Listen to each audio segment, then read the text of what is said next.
Welcome to the Inglorious Blasters podcast, a Star Wars Legion podcast talking anything and everything glorious or inglorious about the game. My name's Corey, and with me today is John and Brendan. How's it going, gentlemen? It's going good. Yep, doing well. Good to hear, good to hear. Today, we're going to be talking a little bit about Star Wars Celebration. I was lucky enough to head on out there, and some of the announcements that came out of there. And then we're going to have our Glorious or Inglorious segment. This week, we're going to talk about eWebs. So stay tuned for that. And then we're going to talk about some Atlantic City Open hype, the upcoming tournament. Maybe some list talk, maybe some waffling talk. Alrighty, let's get started. So Star Wars Celebration just happened very recently. Ewoks, are we excited for them, guys? I know I am. Yes and no. As a big fan of the Empire, I don't like murder bears. But as a player of the game, I'm very interested to see how they will do, and they look fun to paint. Murder bears are cute until they start murdering. That's why they're murder bears. Yes. So I was able to go to the panel, and they said that they're going to have the most models in a unit. So B1s are already at 6 by default. So it's at least 7. So that's terrifying. Here's to hoping they're worse than B1s. Like, I don't know, like negative dice or something. Yeah, if they're not white dice for both attack and defense, we got something wrong. I'm really hoping there's like a big limit on like most of them are at max range 1 to make up for it. I'm hoping for a minimum range, right? A maximum range of like hopefully no more than 2. They use bows and 2 to arrows throw like and spears. Shots. They shouldn't be able to have a lot of range. Yeah, I mean, how far right. could those little arms throw a rock? In movie canon, they took down an ATST, so they're pretty threatening. They had giant I'm logs, wondering, and those were traps. I mean, they didn't have, just a random battlefield. I'm excited to see like how they work, because that'd be cool if they can set a trap, kind of like how mines work in the game right now. Set a mine, and then like another Ewok sets the mine or sets the trap off. Sending in the logs. I don't know. That could be cool as long as it's still thematic and they have to be near it to set it off. Like it could be set up somewhere, but they have to get to it to set off the trap. Right. Either way, I'm excited. My B1s are amazing at throwing white dice. I imagine Ewoks will be just as amazing. And then we also got some news for Rebels. They are getting a bounty hunter finally. They're getting the Mando along with Grogu. And then the pre-orders just went up. Looks like it's showing up around October. We'll see if that actually happens. Yeah, so I'm very curious about Mando and Grogu because, at Celebration they said he was for Rebels. But I don't know if you guys have had the chance to look at the box art yet. It also has the Imperial logo on there. So. Oh, that's right. You did say that. I'm wondering. Not you said that, but yeah. Yeah. I didn't I'm wondering notice if it's that. hey, Mando can be Imperial, but not Grogu, or if they can both be Imperial. Who knows? That's gonna be interesting. Yeah. You know what? Like, the real news here is like Rebels getting a bounty hunter, so they get the keyword bounty on top of secret mission. That's scary. Yep. Very. Yep. Extra ways for scoring points. Extra points. Rebels are just like, you can kill all my models, but just give me all the points. That's fine. So, Corey, through the rumor mill of the internet, since you were actually at Celebration, did they say that if your Mando dies, the other player can capture Grogu? They did say that out loud. So yes. I just really need to how know that what works. means. I have no idea. Yeah, I know, right? I imagine it's a thing like Recover the Supplies, where you just got to go walk up to Grogu and pick him up, like spend an action. Yeah. I wonder if that's. Don't take anything what I'm saying as like factual, but they did say that if Mando dies, Grogu just drops, and then like your enemy can go pick him up or interact with him in some way. I wonder if that's going to be like a new risk reward thing. Yeah, you can bring Mando and Grogu, and you can have bounty and whatever else Grogu's going to bring to the table. But if Mando dies and your enemy picks up Grogu and brings him back to their deployment zone, they maybe get a victory point. That could be could be a weird thing, but I like it. It's kind of thematic. Yeah, I think it's cool if that happens. I think Mando has to be really powerful in order for me to bring him, because the side effect that you described sounds terrifying. Like if my Mando just gets like, they roll 5 hits and I roll all 5 blanks. That seems pretty bad, but we'll see. I'm excited. Yeah, definitely should be interesting, especially if like Grogu's a counterpart with a force upgrade slot. That could be interesting. Yeah, absolutely. I was also lucky enough to get like a what are they called? Oh my god, I'm blanking on the word. Alt art. I got an alt art unit card. There it is. Yep. I got an alt art unit card for Maul in the Shadow Collective. It's of him sitting on the throne, the Mandalore throne, holding the Darksaber. It's pretty sweet looking. I did have to do a random poll for language, and I got German. So that's fine. It's perfect. I'll just have to learn German. Alrighty. How about we move on to the Glorious or Inglorious segment? You guys ready? Nope. Perfect. I love that.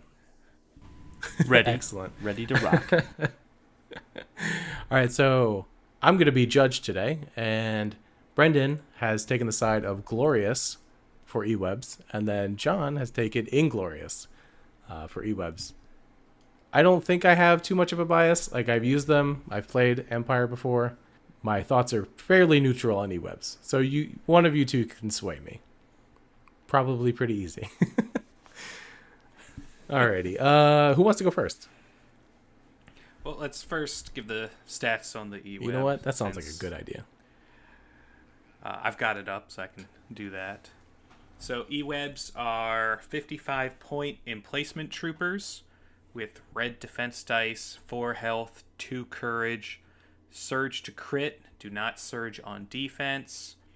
They do have a melee attack of 2 black, a ranged weapon attack, range 1 to 3 of the E11 blaster rifle for 2 white, and their main gun, the eWeb heavy blaster, range 1 to 3, 1 red, 2 black, 2 white, but it's cumbersome and fixed front. And they also have 2 upgrade slots for comms and generators. And there's only 2 generator upgrades in the game, so I'll go over those real quick. The barrage generator, which adds 2 white attack dice and suppressive to the attack pool, and the overcharged generator, which adds 1 black die and impact 1 to the attack pool. And both of those upgrades are only 3 points and are exhaustible. Cool. Awesome. Who wants to go first? I can go first. Sure. Glorious. So they are glorious because it is tough to find a cheaper activation that has as much upside offensively. Again, their base is 55 points, and their main gun is red, 2 black, 2 white.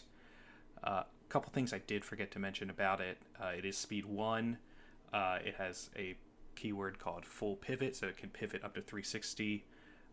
It can reposition, and it does have a sentinel range of 1 to 3. So if you do take a standby with it, anybody at range 3 can be shot at if they get in there. Again, this gun surges to crit, which is great. Looking for those extra crits. It basically adds a second crit to each of the dice. And with the 2 generator upgrades, you've got the barrage generator if you want your list to be more suppressive, or your overcharge generator if you want to include some impact in there. Both of those, again, add some extra dice and give you those options. So at 58 points, you're getting 6 to 7 dice in an attack, depending on which generator you're using. That surges to crit at range 3. Not bad at all when you're just looking to mow things down. E-webs, I think, go great if you're going for a gunline feel with some shore troopers, because they are emplacement troopers. You get the orders to your shore troopers, and then they can coordinate to E-webs. So you could potentially replace mortars with E-webs in a list and have something that has an extra health and more dice for the attack. So, it's a few extra points more, but you have a lot extra more firepower in a list like that. Again, for another 5 points, you could also then put linked targeting array on there and get them aims. If you're focusing on getting the shore to E-webs going. So that way you have an aim for your shots, because if you have one of the generators on there, you probably want an action to recover to get that back. So it just really helps with the action economy. Lastly, E-webs are just cool. The first time we see one is on The Empire Strikes Back, and unfortunately they got shot before they did anything. But then we saw them as a major threat in The Mandalorian, and we saw the heroes of the show get really panicky when one showed up at the end of season 1. And at the end of season 2, we actually saw one do a lot of damage to some rocks because, the good guys have plot armor. But, it's a big gun. It's scary. It throws a lot of dice. What I'm looking for is the next upgrade. If they do like an upgrade pack or something, I hope they give some trooper a E-web like handheld. You could just pick it up and just start mowing with it. Exactly. That would be nice. That would be super awesome. One can dream. Oh, yeah. I guess I'll push it over to John. Do you want to give Brendan any pushback on these points? Absolutely. First of all, there should be a reverse demoralize word for your army, because those guys carrying around that weapon have to stink. All of the clothing and armor that they are wearing that is technically only suitable for an extremely cold environment, yet we're now seeing them on other worlds. They have got to be hot. So I can only imagine the effect on the rest of the troops. Slightly unfair, but I'll allow it. Very relevant point to Legion, right? It is funny that you bring up The Mandalorian, because I remember when they pull that thing out and they're talking about how they're going to level the entire building with the thing. I'm like, that is not exactly how it feels when I play Legion and I've used these guys. I never feel like I'm going to level anything. So, relevant Legion points. So, first, the one thing I think of when I think of them is their lack of mobility. Just having the cumbersome rule in there for the heavy blaster itself, and not having the ability to move shoot, although you could move standby, right? Similar to mortars, so that kind of offsets it, but I just always feel like they are a step behind when I play with them, just due to that lack of mobility and not having the option to move shoot. And then also having to worry about the fire arc, which again, that's a little bit offset by the full pivot, but as soon as you commit to the move or do the pivot, you no longer can shoot because of cumbersome. And just in an objective based game and being able to do those late game moves onto like a key position or an intercept point during rounds 2, 4, 6. Not that they're always going to be the guys that are doing that, but if you need them to, they never really seem up to the task. And they do throw a decent pool with the red, 2 black, 2 white. But as far as stats on that, you're going to get 2.8 hits without an aim, 3.7 hits with an aim. So it's nice that it surged to crit, but if you're shooting something into heavy cover, 2.8 hits is going to be, you know, 0.8 through heavy cover or 1.8 through light cover. So if it's a red save unit, they're going to take half a wound. You're just hoping that they fail that one save. Same even with a white save unit. So they don't seem overly devastating even when they get the shot off. Especially to give up the mobility factor, which I think is huge. And honestly, whenever I see them on the table, which I feel the same when I see mortars on the table as well, is it's like, oh, nice. A nice juicy target to pick off and eliminate one of my opponent's activations. But the thing that mortars have going for them is, since they're range 4, you can tuck them back kind of behind your line, so you force a situation where if your opponent wants to get that shot, they really have to come into a whole horde of other shots in the process, whereas the E-Web really has to be up there in the thick of it at range 3, which puts them kind of in a rough situation most of the time. And then if they have to run, that's not easy either. And they can't abuse, you know, some of the cover dynamics since it's a single model, whereas with most units, you not only do you have that flexibility, but you can kind of have your unit leader up there and then back cohere a couple guys behind like a barricade or a rock or something, so that you're getting that heavy cover, whereas you really have to think that out more when you have a single model in the unit. So that would be my argument as to why they are inglorious. If I can rebuttal. Yeah, absolutely. One of the things John did mention is how difficult it is to move E-Webs around. I mean, they are speed 1. They're a bigger based model. That makes perfect sense. However, there's a great thing you can do with E-Webs, which is put them in Gav tanks. My man. Then they have mobile heavy cover. And you don't have to worry about moving them. The tank will move it for you. And then you've got a giant platform covered in guns. Then you have 2 inglorious units right there together. Whoa. We're talking about how to make E-Webs glorious, so. Overruled. The Gav tank just serves it up on a platter so you can pick it off. Well, if you build a list that actually focuses around Gav tanks, you believe Gav tanks have a comms upgrade. They do. They do, so you can give it onboard comms to make sure you get those orders to your E-Webs to get that linked targeting array going. So, you know, it's a great way to get the extra orders out, get the order control, and keep those E-Webs shooting things. Yeah. I've actually run lists like that before, where I throw the E-Web in the Gav. If the Gav does not have a shot for some reason, I'll just move the Gav. Well, I'll take and I pull the E-Web like randomly. I'll just take a standby with the E-Web, and then I'll march the Gav up forward. And then if something moves, you know, the E-Web's there. The E-Web's there with the standby. And it's range 3 from the base of the Gav. So, like, it's surprisingly decent when you do it like that. That's interesting. I was actually going to ask, do you measure the range at that point from the base of the Gav or the E-Web? Does the E-Web have, in that case, a 360 arc? Yes, it does. Oh, that's interesting.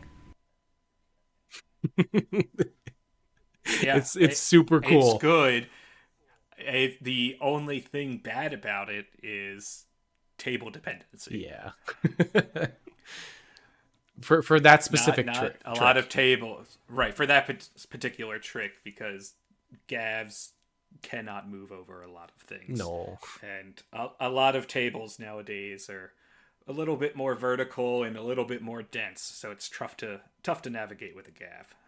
What we really need is the lat to be open transport. throw an E-Web in that lat.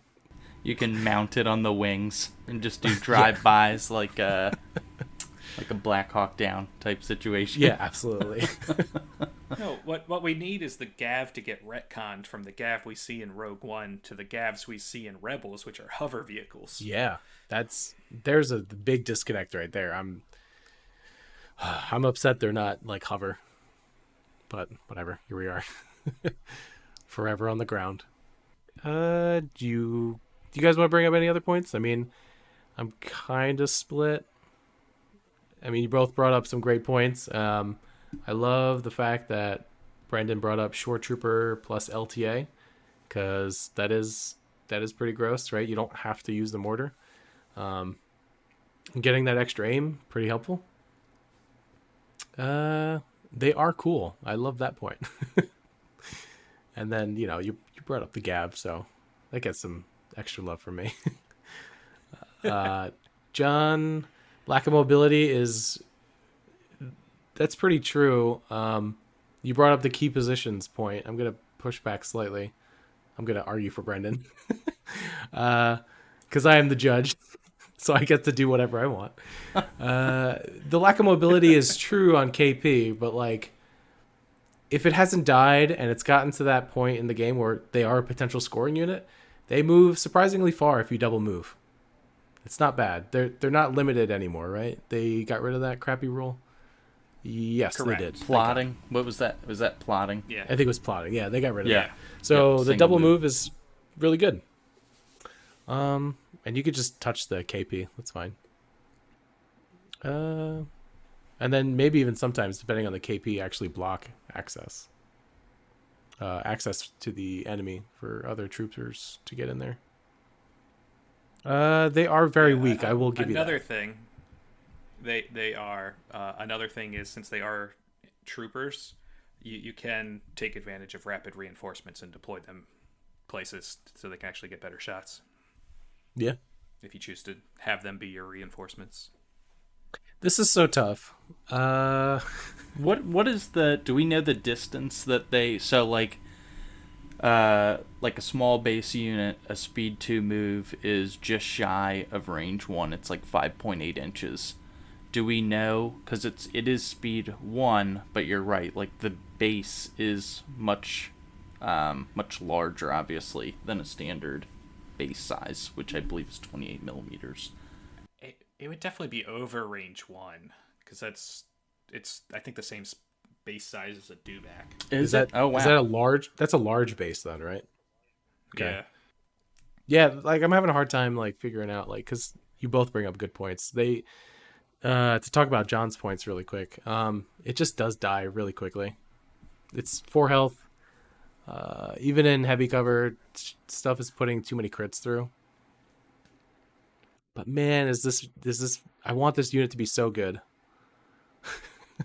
See, like, This if is it costed rough. 38 points, like a mortar, when it goes down, then you don't... It's like, okay, I didn't want to lose that unit. But when you start talking about, like, 60 points, which is, 22 points more when you start kitting it out, especially if you give it link targeting array in one of the generators, then it's 62 points. It feels significantly worse when it goes down. I don't know. I mean, I never see any, and the times that I have seen them, like I said, I'm usually like, nice. That is the weakest link thereby. That will be All right. picked off first. And it's not because I'm scared of it. It's not like a situation where I'm like, oh, I need to kill that because it's going to wreck me. It's more of like, oh, perfect. This guy's going to be served up on a silver platter. I can pick it off and go up in activation early. That's fair. I'm either looking for a mortar or, if I'm fighting Empire, I'm looking for a mortar to pick off or a sniper, and E-Web for that matter. They're the same amount of they're like the same amount of point cost. Well, same amount of health ish, right? So yeah, 1 extra health. Yeah. So I understand your argument. All right, I'm ready to judge. Brendan, great job. I love all your points. They're super cool. I love throwing them in a Gav. Shore Trooper plus LTA. It's really good. But I have to give it to John because like it's just It's the sweat factor. Yeah. If we're talking like super competitive, yeah, which we are. Yeah, which I'm not at all surprised because I'm kind of shocked John didn't bring up the following. Uh, the E-Web is competing in the same slot as Dewbacks and speeder bikes, both Both of of which which are are better. popular right now and are good. Yeah. Well, you know what, John? You didn't even need it. And both of which at naked are only 15 more points. For more health. I didn't want to have a landslide victory, so I left that point out. Oh, perfect. Thanks, You kept it interesting. There you go. I do have to say, I think what could put the E-Web over is some small errata. Maybe make it up to range I agree. 4. We've now seen an E-Web go toe to toe against Fennec Shand with a sniper rifle. So range 4 seems like something that should be an E-Web. And it's a big freaking gun. It should at least have cover 1. They're hiding behind the giant gun. I like the range 1 to 4. Undecided about cover 1. But yeah, E-Webs need some love. Hopefully with the next RRG or something. If it was range 1 to 4, I think then I personally think it would be amazing. Like, potentially borderline broken. Because then to be able to sit at range 4, especially when you throw in a generator, and even if it's the 2 white or the black, I mean, 6 or 7 dice, surge, crit, range 4, at the same point cost, I think. Because that's kind of my point about the mortar is it's not hitting you as hard, but it's that extra range band always seems to make it seem like it's really tucked back there, and it's just safer. Whereas the E-Web, to be at range 3, you're then at the threat range of just about everything in your opponent's army. So with the nice thing is when you start taking wounds, it doesn't affect your dice pool like a normal trooper unit would, where they have like 4 or 5 models, and every model you lose a die. But yeah, if it was range 4, I mean, it would be spicy. Especially in a shoreline. If it's range 4, 100%, I would pay like 75, 80 points for that. Sure. Oh, agreed. I mean, because nobody has a range 4 weapon on an armored unit. Droids. See, all I'm asking for is cover here. Fine. I'll allow it. Like cover hiding behind the heavy gun. Perfect. Look, up it to 60, 65 with some cover and range 4. I think it's a great gun so at too. that point. Alrighty, congratulations, John. What do you guys say we move on to talking about some ACO hype? Atlantic City Open. For those that don't know, Atlantic City Open is happening June 10th through the 12th. Hopefully I got that correct. So if you're listening to this, it should be within the Sounds week. right to me. Within a week. All 3 of us are attending, and I think I'm locked into my list now. How about you guys? I'm enjoying my breakfast and its Ooh, waffles. delicious waffling. Yeah. All I know for certain right now is I'm bringing the Empire. Beyond that, I'm looking at too many options going, hey, this looks fun, or hey, this looks fun, or oh, maybe I could do that instead. So You'll figure it out. I'll Nice. figure it out. Nice. Have to. Lists are due on Monday. Yep. Got to Is figure that it right? out soon. For some reason, I thought it was Friday, but then I think I remember seeing the same thing that you're referencing, Brendan, that it was the 6th. Yeah. Yes. Lists are due on the 6th. Nice. John, what are you bringing? Or are So you waffling?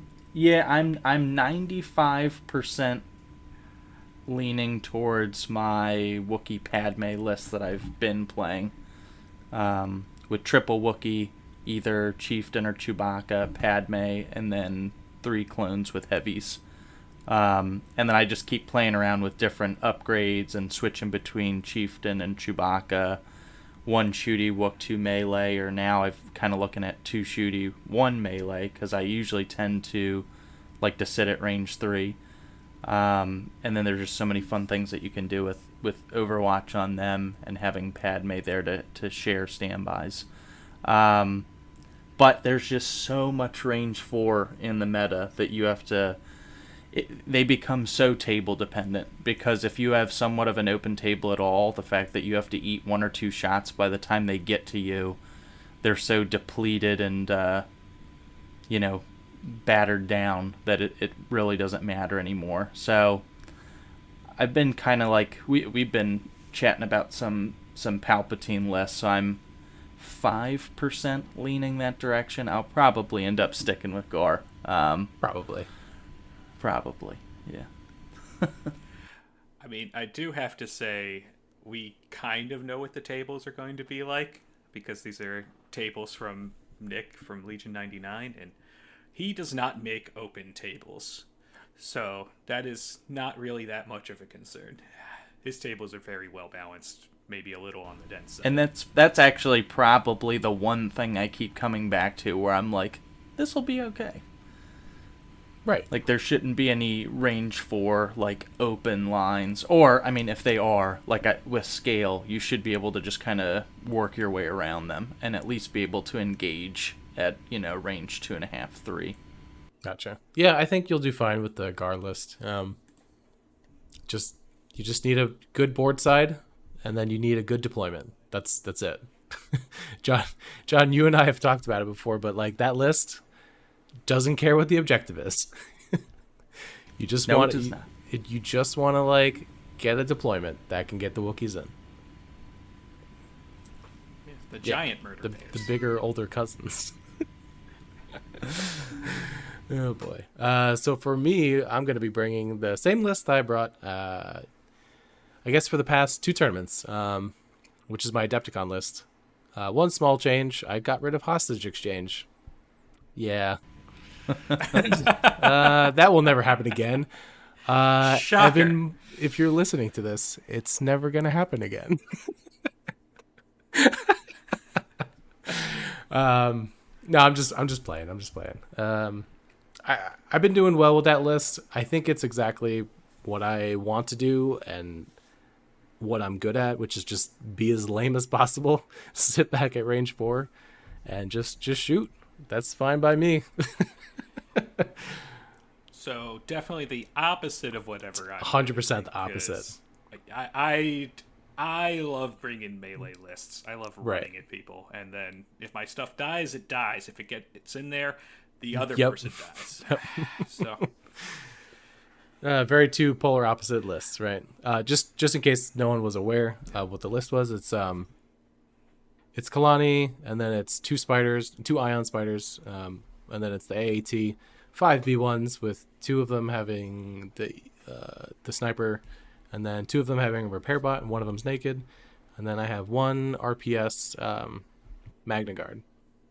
It's a pretty good combination of stuff. Shoot them at range 4, and then if they get close with whatever's left of melee, just mop them up with the Magna. It's very degenerate. I have not fought against Rebel DLT gunline yet, so I guess we'll see how that goes. I know my AAT is like the strongest thing against it, but I still haven't. I just don't have the matchup experience yet, so eager to see how it does. I wouldn't be... I mean, I was thinking about it today even, and running some numbers on the DLT squads, and even in heavy with the dodge, if you're pushing 6 hits with the spiders, they're going to ignore, shrug 3 off, 2 to the heavy cover, 1 to the dodge. They're going to roll 3 saves and fail 2 of the 3. So if you have 2 spiders, there goes 4 of the 6 models in that squad with the captain. And then having high velocity just basically completely ignores all of the dodge token It ignores shenanigans that they have. Yeah. Yep. Yeah. Yep. High velocity is huge against that list. I would not be concerned personally. I'm concerned to face that list. But but I think your list Yes. is ready to rock and roll. And I think as soon as you can clip off, 2 of the DLT squads, it just completely starts to erode and fall apart.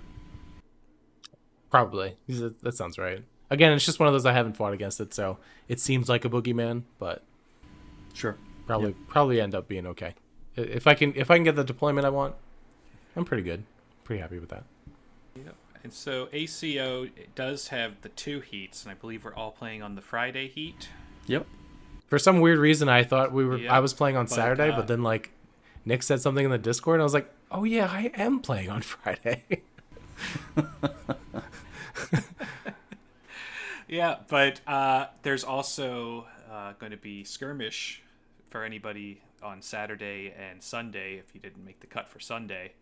So I have decided on a skirmish list. Nice. That's good. So because skirmish is doesn't require paint, so I decided I would have some fun with some models I haven't painted yet. So I'm bringing a separatist list for Ooh, skirmish. awesome. Does it include Magna Guards? I'm bringing Count.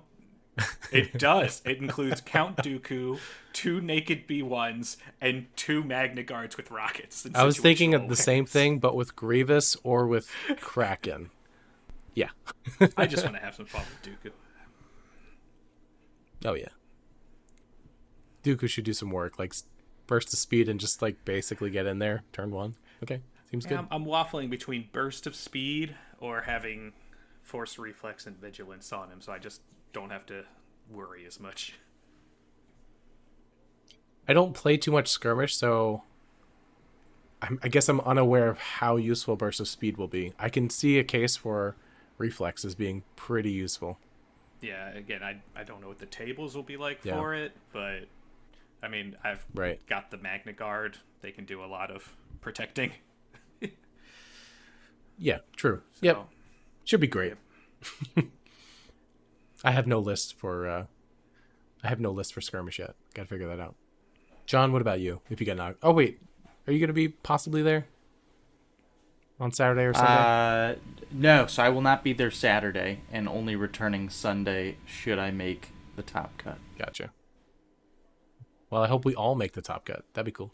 I hope so. It'll be a lot of running around either way, because I'm going to have to come back Friday night, and then if I have to return Sunday morning, I'll probably be a little beat up from from all the family obligations on Saturday and just driving back and forth to Atlantic City in the mix.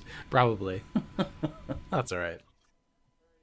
Alrighty, gentlemen. Any other thoughts before we close this podcast out? Make E-Webs better. I like this statement. I'm going to say murder bears are cool. I can't wait for them. I'm ready for some Ewoks. I'm down with that.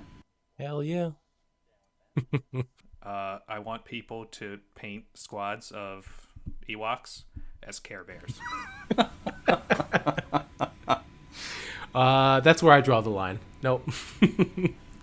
Someone's going to do it now. I guess we'll put a bounty out.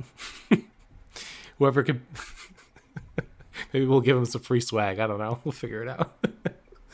That reminds me of the like the AA5 mystery machine and all the different things that you saw going around when that came out. That's right. The snail tanks that are painted like Gary. Gary the Snail. Looking at you, Stabcast. Alrighty, everyone. We are the Inglorious Blasters podcast. My name's Corey. I'm John. I'm Brendan. All right. Have a good one, guys.